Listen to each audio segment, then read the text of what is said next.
नमस्कार श्रोते हो. श्राव्य कथा मराठी या चॅनलवरती आपले सहर्ष स्वागत आहे.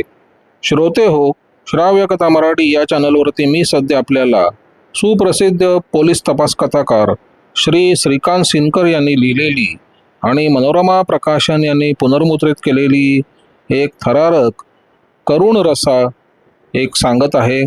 कथेचं नाव आहे श्रीकांत नावाचा सैतान. या कथेचा भाग पहिला. पहाटेचे 4 वाजले होते. मुंबईतील झवेरी बाजार विभागात असलेल्या अग्यारी लेनमध्ये विलक्षण शांतता होती. या रस्त्यावर ज्या इमारती होत्या त्या इमारतीमधील बोलियन रिफायनरी बिल्डिंगमधील एका ब्लॉकमध्ये ट्यूबलाईटचा प्रकाश मात्र चांगला झगमगत होता. या ब्लॉकमध्ये श्री सुरेंद्रजी झुंझुनवाला हे व्यापारी गृहस्थ राहत होते. पहाटे 4 वाजता त्या ब्लॉकमध्ये स्वतः सुरेंद्र, त्यांचे वृद्ध वडील श्री भगवानदास, मातोश्री माताजी, सुरेंद्रच्या पत्नी विमलादेवी आणि सुरेंद्रजींचे मेहुणे जैन एवढी मंडळी अत्यंत खिन्न अवस्थेत बसलेली होती. या साऱ्या मंडळींच्या चेहऱ्यावरून त्या ब्लॉकमध्ये काहीतरी विपरीत घडलं असल्याचं समजत होतं.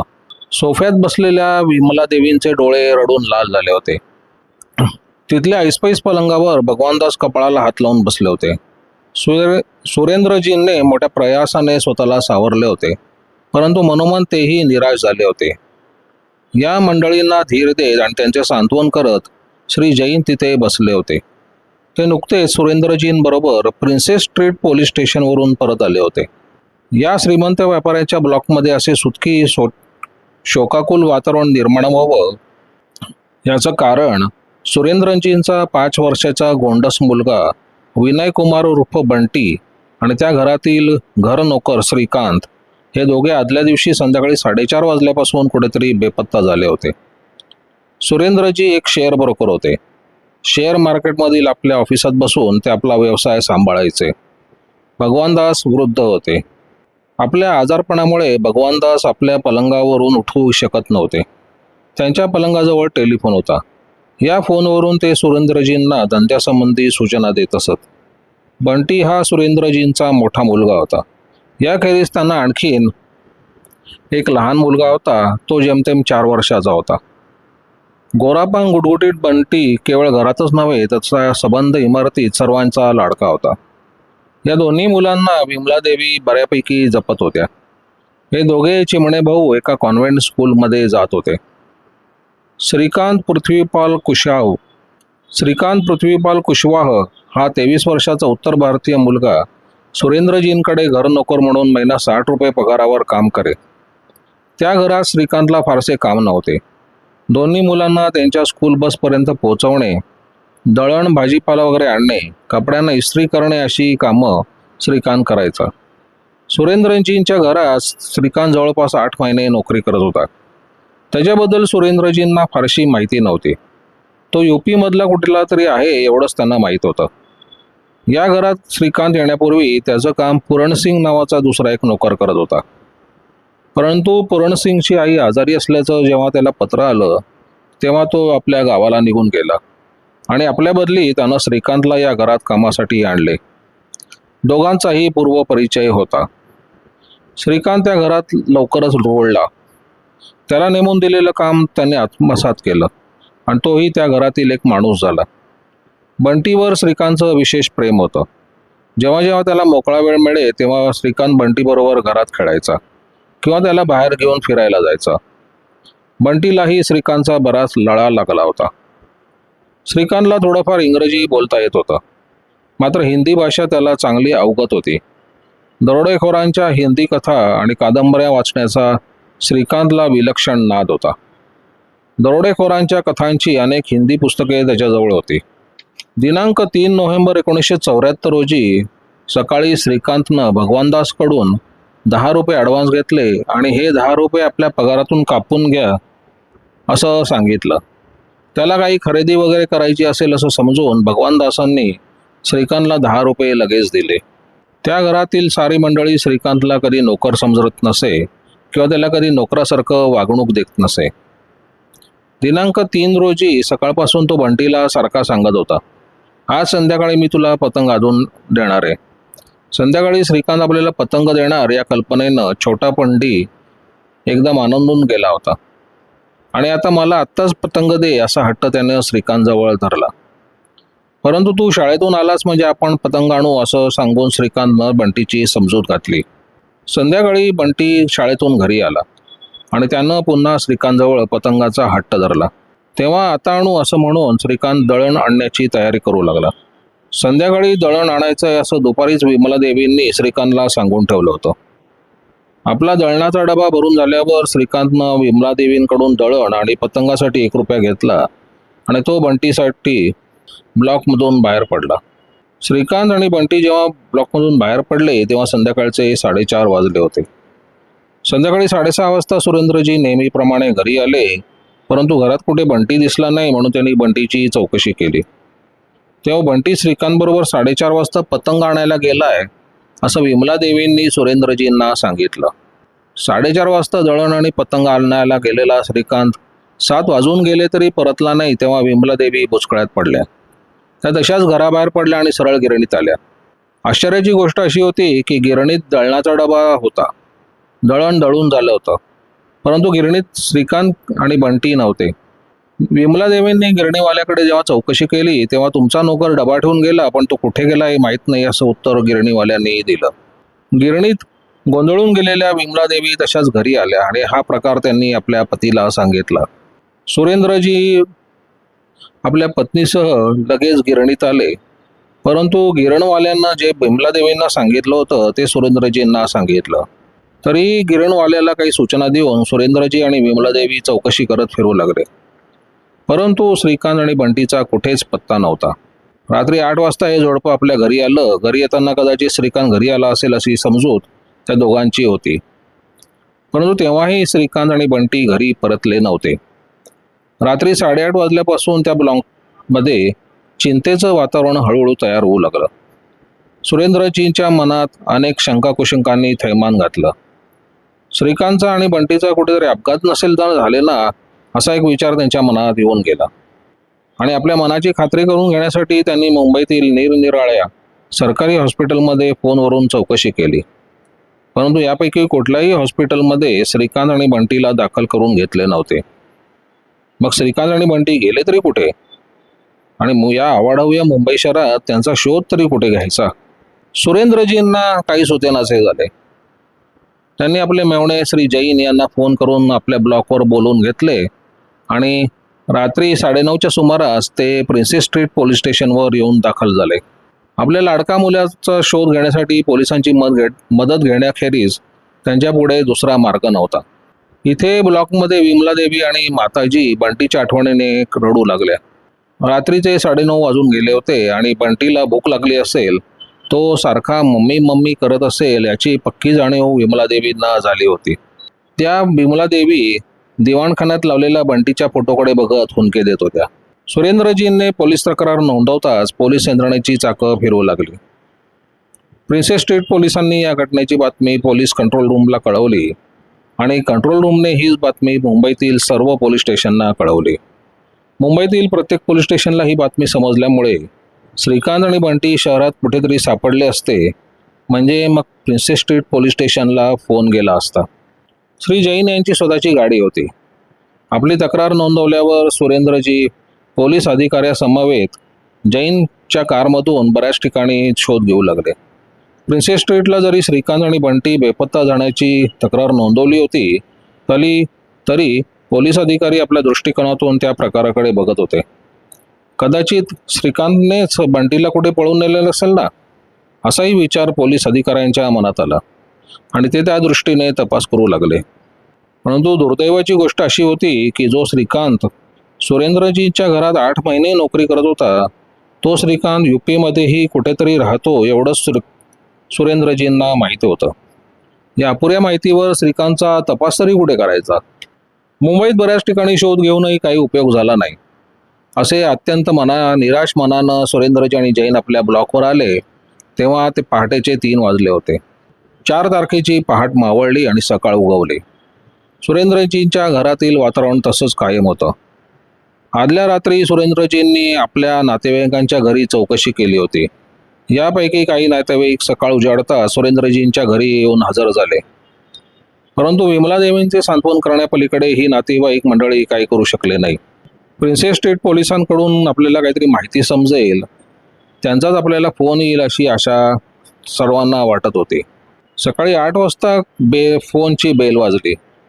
या बेलचा आवाज ऐकताच त्या ब्लॉकमध्ये शांतता पसरली. सुरेंद्रजींनी घाईघाईने रिसिव्हर कानाला लावला आणि अधीरतेने म्हणाले, सुरेंद्र झुंझुनवाला स्पीकिंग. पलीकडून शांतपणे आवाज आला, साहब मैं श्रीकांत बोल रहा हूँ. श्रीकांत. सुरेंद्रजी जवळजवळ किंचाळलेच. श्रीकांतचा फोन आहे समजताच ब्लॉकमध्ये गोंधळ निर्माण झाला. सुरेंद्रजी घाईघाईने म्हणाले, अरे तू कहाँ से बात कर रहा है? बंटी किधर है बंटी? श्रीकांत आणि सुरेंद्रजी यांचं फोनवर जे हिंदी बोलणं झालं ते वाचकांच्या सोयीसाठी मी मराठीत सांगत आहे. श्रीकांत शांतपणे पुढे म्हणाला, बंटी सुखरूप आहे शेठजी, तुम्ही त्याची काळजी करू नका. या क्षणाला तो आमच्या टोळीच्या ताब्यात आहे. बंटी, जर तुम्हाला सुखरूप हवा असेल तर रोख 40,000 रुपये तयार ठेवा. आमच्या सरदारांचा तुम्हाला हा हुकूम आहे. मी तुम्हाला फोन करीन. श्रीकांत श्रीकांत. पण श्रीकांतचं बोलणं पुढे ऐकू आलं नाही. त्यानं फोन बंद केला. फोन बंद होता सुरेंद्रजी एकदम गंभीर झाले. त्यांच्या चेहऱ्यावर भीतीची चेहटा सर्वांच्या लक्षात आली. भगवानदासनी काळजीच्या स्वरात सुरेंद्रजींना विचारलं, बंटी कसा आहे? श्रीकांत काय बोलत होता? सुरेंद्रजींनी फोनवरचं संभाषण सांगता सर्वांचे धाबे दणाणले. अनपेक्षित संकटानं त्या घरात एकच हाहाकार उडावला होता. ज्या श्रीकांतनं सुरेंद्रजींच्या घरात 8 महिने नोकरी केली होती, तो श्रीकांत आता एक जहरी साप ठरला होता. त्या घरचं त्यानं मीठ खाल्लं होतं, त्या घरातच तो आता नमक हरामी करत होता. वास्तविक श्रीकांतचा फोन आहे समजता सर्वांच्या जीवात जीव आला होता. बंटीची खुशाली त्यामुळे समजू शकणार होती, पण त्यामुळे उलट बंटीच्या जीवाला धोका आहे समजताच विमला देवी ओक्साबोक्षी रडू लागल्या. 40,000 रुपये ही काय क्षुल्लक रक्कम नव्हती. भगवानदास आणि सुरेंद्रजींची ही बरेच वर्षांची कमाई होती. श्रीकांतच्या या फोनमुळे अनेक प्रश्न उपस्थित झाले होते. श्रीकांत म्हणतो त्याप्रमाणे खरोखरच त्याची एखादी टोळी असेल का? खरोखरच त्यांचा कोणी सरदार असेल का? आणि या टोळीच्या हाती खरोखरच बंटी असेल तर 40,000 रुपये दिल्यानंतर श्रीकांत खरोखरच आपल्याला बंटी देईल का? आणि नाही दिलं तर काय करायचं? या आणि अशा प्रकारच्या अनेक प्रश्नांनी सुरेंद्रजी अस्वस्थ झाले. भगवानदास तर तात्काळ ही रक्कम द्यायला तयार झाले होते, परंतु जैन यांनी ही बाब पोलिसांना कळवावी असा सल्ला सुरेंद्रजींनी दिला. परंतु त्यामुळे कदाचित बंटीच्या जीवाचं काही बरं वाईट घडण्याची शक्यता सुरेंद्रजींना वाटत होती. श्रीकांतच्या दुसऱ्या फोनची ते वाट बघू लागले. या वातावरणात 2-3 तास निघून गेले. दुसरा फोन काही आला नाही. मात्र सकाळी 11च्या सुमारास आणखीन एक आश्चर्य घडलं. सकाळी 11 वाजता फ्लॅटची बेल वाजली. बेलचा आवाज ऐकून श्रीकांतच आला असावा असं समजून सुरेंद्रजींनी दार उघडलं. परंतु दारात बरीच मंडळी उभी होती. ही मंडळी कुठून तरी आली होती. ही मंडळी म्हणजे साक्षात CIDची पार्टी होती. या पार्टीत CID inspector Vinayakrao Wakatkar, assistant inspector Shri Gole, inspector Shri Dakshinkar आणि काही शिपाई होते. या पथकाबरोबर CIDचा डॉग स्क्वॉडमधील एक कुत्राई होता. दिनांक 4 रोजी सकाळी सुरेंद्रजींच्या एका नातेवाईकानं वाकटकरांना फोन करून या घटनेची माहिती दिली होती. या गृहस्थांचा आणि वाकटकरांचा पूर्वपरिचय होता आणि त्याने वाकटकरांनी या प्रकरणात लक्ष घालावे अशी विनंती केली होती. वास्तविक बेपत्ता व्यक्ती आणि किडनॅप या तक्रारी CIDची व्हिजिलन्स ब्रँच सांभाळत असते. वाकटकर ज्या ब्रँचमध्ये होते त्या डिटेक्शन क्राईम ब्रँचचे खून, चोरी, दरोडा असे प्रकार हाताळण्याचे काम होते. तरीही वाकटकर आणि गोळे सुरेंद्रजींच्या ब्लॉकवर येऊन धडकले होते. इथे येताना त्यांनी व्हिजिलन्स ब्रांचचे इन्स्पेक्टर श्री दक्षिणकर यांना बरोबर घेतले होते. वाकटकरांनी सुरेंद्रजींना आपली ओळख देऊन सारा प्रकार समजून घेतला आणि ते धीर देत म्हणाले, त्यानं तुम्हाला सकाळी फोन केला म्हणजे तो मुंबईत नक्कीच आहे. मी तुम्हाला खात्रीने सांगतो की मुंबईत मुलं पळवणारी टोळी नक्कीच नाही. तो तुम्हाला घाबरवण्यासाठी उगाचच धमकी देतोय. तुम्ही त्याच्या धमकीला घाबरू नका, शिवाय त्याला 40,000ही देऊ नका. मग आता मी काय करावं? तुम्ही ताबडतोब तुमच्या टेलिफोनला एक टेप रेकॉर्डर बसवा. त्याचं सारं बोलणं तुम्ही टेप करा आणि जास्तीत जास्त त्याच्याबरोबर बोला. तुम्ही एवढं जर केलं तर त्याला पकडणं सोपं होईल. आपल्या फोनला टेप रेकॉर्डर बसवल्यानंतर CID श्रीकांतला कसे पकडतील याचं सुरेंद्रजींना आश्चर्य वाटत होतं. तुम्ही पकडणार तरी कसं मग त्याला? ते आम्ही बघून घेऊ, पण तुम्ही आधी टेप रेकॉर्डर बसवा. सुरेंद्रजींकडे स्वतःचा टेप रेकॉर्डर होता. तो त्यांनी अवघ्या 10-15 मिनिटात आपल्या फोनला जोडला आणि तिथून श्रीकांतला पकडण्याचा सापळा तयार करण्यात आला. प्रश्न एवढाच होता की आता या सापळ्यात श्रीकांत सापडेल कधी? श्रीकांतचा एखादा फोटो उपलब्ध नव्हता, परंतु सुरेंद्रजींनी केलेले वर्णन वाकडकर, गोळे आणि दक्षिणकरांनी नीटपणे ध्यानात ठेवले आणि वाकडकर पुढील तपासास लागले. श्रीकांतची काही हिंदी पुस्तकं आणि कपडे ब्लॉकमध्ये होते. यापैकी एका कपड्याचा वास हुंगून तो कुत्रा श्रीकांतच्या मागावर निघाला. त्याच्या पाठोपाठ डॉग स्क्वॉडचे शिपाई आणि गोळे निघाले. कुत्रा खाली रस्त्यावर आला आणि वास घेत तो तांबाकाठाच्या दिशेने निघाला. परंतु या प्रकाराचा आपल्याला फारसा उपयोग होणार नाही असं गोळेंना स्वतःच वाटत होतं. श्रीकांत आदल्या दिवशी संध्याकाळी 4:30 वाजता ब्लॉकमधून बाहेर पडला होता आणि त्याचा माग कुत्रा दुसऱ्या दिवशी दुपारी 12 वाजता काढण्याचा प्रयत्न करत होता. आणि नेमकं तेच घडलं. तांबाकाट्याच्या नाकावर कुत्रा घुटमळत राहिला आणि त्यानं आपला शोध तिथेच थांबवला. गोळे पुन्हा सुरेंद्रजींच्या ब्लॉकवर आले. तोपर्यंत वाकडकर, दक्षिणकर हे श्रीकांतबद्दल जितकी माहिती मिळेल तितकी मिळवत होते. गोळे ब्लॉकवर येताच त्यांनी श्रीकांतच्या पुस्तकांचा आणि कपड्यांचा पंचनामा करून या साऱ्या वस्तू आपल्या ताब्यात घेतल्या आणि टेप रेकॉर्ड संबंधी सुरेंद्रजींना पुन्हा पुन्हा सूचना देऊन ते निघून गेले. ही केस व्हिजिलन्स ब्रांचची होती. एका घरनोकरानं मालकाचा मुलगा पळवून नेला होता. त्यामुळे पुढचा सारा तपास इन्स्पेक्टर दक्षिणकरांनी करणं आवश्यक होतं. वाकडकरांनी हे प्रकरण दक्षिणकरांकडे सोपवलं आणि ते आपल्या कामाकडे वळले. मात्र आपल्या ऑफिसात येताच वाकडकरांनी एक महत्त्वाचं काम केलं. त्यांनी ताबडतोब फोन करून टेलिफोन कंपनीला फोन केला आणि सुरेंद्रजींना श्रीकांतचे फोन कुठून येतात हे शोधून काढायला सांगितलं. श्रीकांत सुरेंद्रजींना मुंबईतील कुठल्या तरी पब्लिक फोनवरून फोन करत असणार हे उघड होतं. पण तो नेमका कुठून फोन करतो हे शोधून काढणं जरा कठीण होतं, पण टेलिफोन कंपनीला ते शक्य होतं. इथे सुरेंद्रजींच्या घरातील मंडळी श्रीकांतच्या फोनची वाट बघत होते. श्रीकांतचा पहिला फोन सकाळी 8च्या सुमारास आलेला होता. त्यावेळी आपण पुन्हा फोन करू असं त्यानं सांगितलं होतं. परंतु नंतर लगेच फोन न करता श्रीकांतने फोन केला तो थेट संध्याकाळी 6 वाजता. हा दुसरा फोन करण्यास त्याला एवढे 10 तास का लागले हे समजायला काही मार्ग नव्हता. त्यावेळी त्याचं संभाषण भगवानदास यांच्याबरोबर झालं. ते थोडक्यात असं: हॅलो, कोण बोलताय? मी भगवानदास. आपण कोण? मी श्रीकांत बोलतोय. श्रीकांतचा फोन हे समजताच भगवानदासने चटकन सुरेंद्रजींना खूण केली. ते टेप रेकॉर्डर पाशी बसले होते. त्यांनी ताबडतोब बटन दाबले. तसे भगवानदास मुद्दामून म्हणाले, मी भगवानदास बोलतोय. आपण कोण? मी श्रीकांत बोलतोय दादाजी. अरे हां श्रीकांत, बोल. तू कुठे आहेस? आपला बंटी कसा आहे? बंटी खुशाल आहे. तुम्हाला 40,000ची अट मान्य आहे की नाही ते सांगा. सरदारांनी विचारलंय. कोण सरदार? आमच्या टोळीचे सरदार. हे पहा, तुम्ही एकच सांगा, पैसे द्यायला तयार आहात की नाही? मी पैसे देतो, पण देऊ कुठे? बंटीची आम्हाला काळजी वाटते श्रीकांत. मग पैसे द्या आणि काळजी मिटवा. तुम्ही पैसे द्यायला तयार आहात ना? हो आहे. मग नीट ऐका, आम्हाला सगळ्या 100 रुपयांच्या नोट्या हव्या आहेत. 100 रुपयांच्या? हो हो. आणि हे लक्षात ठेवा, आमच्याबरोबर काही धोका करण्याचा प्रयत्न करू नका. तुम्हाला ते महागात पडेल.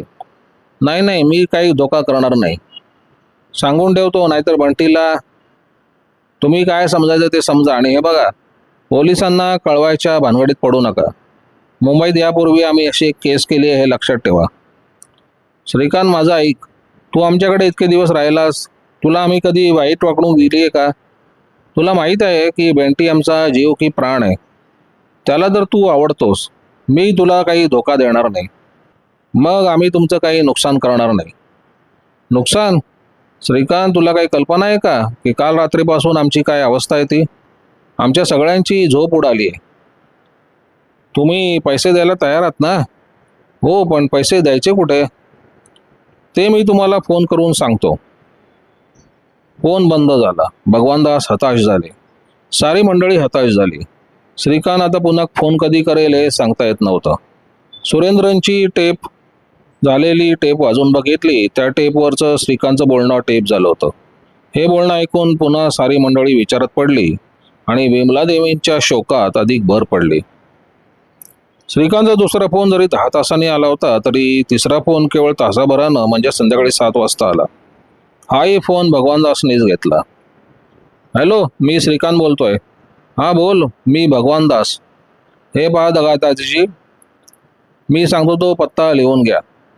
जरा थांब. हां बोल, आता बोल. 1 ओशिवारा पूल. ओशिवारा पूल? या पुलावर आल्यानंतर 10 पावलं पुढे यायचं, बस स्टॉपवर. हां पुढे बोल. डाव्यात आला एक मशीन कंपनी आहे. मशीन कंपनी, पुढे बोल. या कंपनीच्या मागे एक नाला आहे. तो नाला ओलांडून 40 पावलं पुढे यायचं. 40 पावलं पुढे यायचं. बरं. हां हां, तिथे आपला एक माणूस भेटेल. तिथे कोण माणूस भेटेल? एक माणूस भेटेल, त्याला नोटांची पिशवी द्या. आणि बंटी? बंटी पण तुम्हाला मिळेल. कोणीतरी एकच माणूस तिथे आला पाहिजे. नोटांची पिशवी दिल्यानंतर त्या माणसानं तिथं थांबायचं, त्याच जंगलात थांबायचं. रक्कम मिळाल्यानंतर 20 मिनिटांनी आमचा सरदार बंटीला त्या माणसाच्या ताब्यात देईल. 20 मिनिटांनी? श्रीकांत, हे योग्य आहे काय? हा सरदाराचा हुकूम आहे. जो माणूस रक्कम घेऊन येईल त्यानं चर्गे स्टेशन बसून गाडीने जोगेश्वरीला आलं पाहिजे. एकट्यानं झालं पाहिजे. केव्हा येतोय तुमचा माणूस ते सांगा. श्रीकांत, ही कसली चमत्कारी कट? तू एखादा हातानं पैसे घे आणि दुसऱ्या हातानं बंटीला ताब्यात दे. 20 मिनिटं त्या जंगलात कोण थांबेल? माझं ऐक श्रीकांत, तू या घराचं मीठ खाल्लायस. मला माझ्या सरदाराचा हुकूम पाळला पाहिजे. 2 दिवसात आम्ही मुंबई सोडत आहोत. अरे पण एवढं लांब यायचं कसं? तू असं कर श्रीकांत, मी तुला इथे पैसे देतो. तू बंटीला घेऊन इकडे ये आणि पैसे घेऊन जा. मी तुला शब्द देतो, मी तुला काही धोका देणार नाही. तिथे यायला खूप वेळ लागेल आणि तू इथे शहरात कुठेतरी ये. असं म्हणताय? मग मी सरदारांना विचारून तुम्हाला फोन करतो. फोन बंद झाला. सारी मंडळी पुन्हा हताश झाली. श्रीकांतचा चौथा टेलिफोन रात्री 8:30 वाजता आला. हाही फोन भगवानदासने घेतला होता. श्रीकांत शहरात येतो किंवा काय हे जाणून घेण्यास सारी मंडळी उत्सुक होती. टेपच्याद्वारे श्रीकांत विरुद्ध बराच पुरावा जमा होत होता, परंतु श्रीकांत नेमका निर्णय घेऊ शकत नव्हता. यामुळे साऱ्यांचीच अवस्था केविलवाणी झाली होती. या चौथ्या फोनवर भगवानदास आणि श्रीकांतचे जे बोलणे झाले ते असे. हॅलो, मी श्रीकांत. हां बोल श्रीकांत, मी तिकडे येऊ शकत नाही. तुम्हालाच इथे यावं लागेल. आणि हे बघा, आम्ही आज रात्री मुंबई सोडून जात आहोत. काय लवकर तो निर्णय घ्या, नाहीतर मी फोन बंद करतो. पुन्हा तुम्हाला मी फोन करणार नाही. अरे पण कोणत्याही परिस्थितीत 10 वाजेपर्यंत तुम्ही इथे पोहोचलं पाहिजे, नाहीतर बंटीच्या जीवाला धोका आहे. पण श्रीकांत, आता 8:30 वाजले. एवढी मोठी रक्कम घेऊन एकटा माणूस गाडीने तिथे कसा येईल? शिवाय ती जागा त्याला सापडणार नाही. मग त्याला मोटारीने पाठवा. पण आपल्याकडे मोटर कुठे आहे? ती व्यवस्था तुम्ही करा. आपल्याला आता जास्त वेळ नाही. हे बघ श्रीकांत, मी पैसे नक्की पाठवतो, पण थोडा वेळ लागेल. मला कोणाची तरी गाडी बोलवावी लागेल. मग तुम्ही इथे पोहोचणार केव्हा? गाडी आली की तिथेच पोहोचू, पण पोहोचू मात्र नक्की. गाडीतून किती माणसं येतील? 2. एक गाडीचा ड्रायव्हर आणि दुसरा सुरेंद्र. मी बंटीच्या डॅडीला पाठवतो. बरं पाठवा, पण रक्कम घेऊन एकच माणूस पुढे येईल आणि हे लक्षात ठेवा.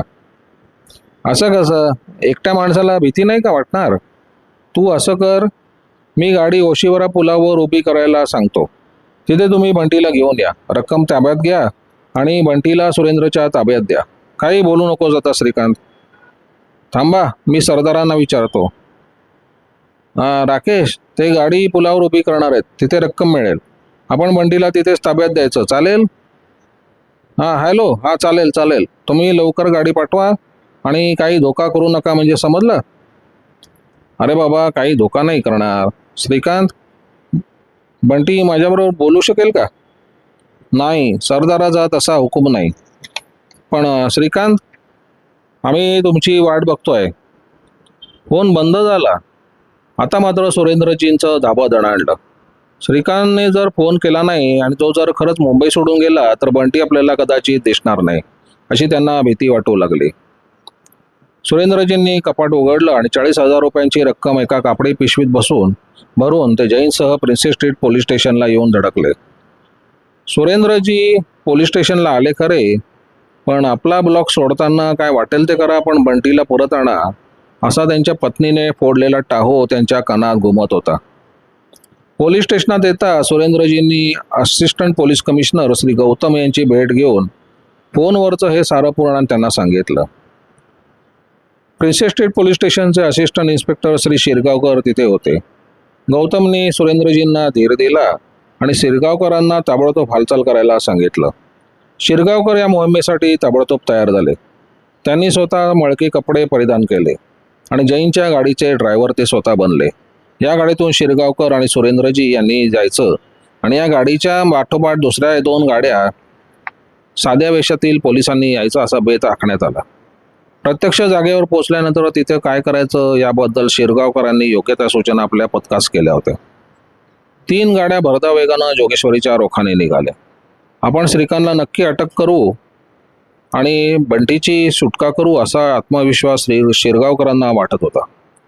तरी वेळप्रसंग पडल्यास जवळ असावे म्हणून त्यांनी आपलं रिव्हॉल्वर बरोबर घेतलं होतं.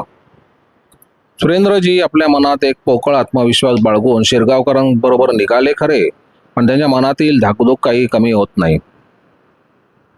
आपल्याबरोबर पोलिसांना बघून श्रीकांतचा सरदार बंटी काही बरं वाईट न करणार याचं त्यांना शंका वाटू लागली. याही परिस्थितीत त्यांना इन्स्पेक्टर वाकडकरांचं बोलणं आठवत होतं. तो तुम्हाला घाबरवतोय. मुंबईत मुलं पळवणारी टोळी नाही. पोलीस पार्टी रात्री 11:30च्या सुमारास ओशिवारा पुलावर पोहोचली, परंतु पुलावर यावेळी कोणी चिकपकरू नव्हतं. श्रीकांतनं जो पत्ता दिला होता तो पत्ता आणि आसपासचा सारा परिसर शिरगावकरांनी आपल्या पथकासह अक्षरशः विंचरून काढला, परंतु श्रीकांतचा किंवा त्याच्या टोळीचा काही सुगावा लागला नाही. आपली वाट बघून श्रीकांतची टोळी बंटीला बरोबर घेऊन निघून तर गेली नाही ना, असा संशय सुरेंद्रजींना आला आणि ते भयभीत झाले. पहाटे 4 वाजता सुरेंद्रजी आणि जैन आपल्या ब्लॉकवर परत आले. आदल्या दिवशी पहाटे जे जसे विषण्ण मनाने ब्लॉकवर आले होते तसेच ते याही वेळी आले. आता मात्र भगवानदास, विमलादेवी, माताजी आणि खुद्दे सुरेंद्रजी यांचा सर्वांचा उरला दिरी खचला आणि बंटी आपल्या हातातून आता कायमचा गेला असं समजून सारी मंडळी दुःखाच्या एका प्रचंड दरीत कोसळली. या साऱ्या मंडळींचं सांत्वन करण्यासाठी जैन जवळ आता एकही शब्द नव्हता. सांत्वना पलीकडे हे प्रकरण गेले होते. जैन अस्वस्थपणे तिथल्या एका सोफ्यात बसले होते.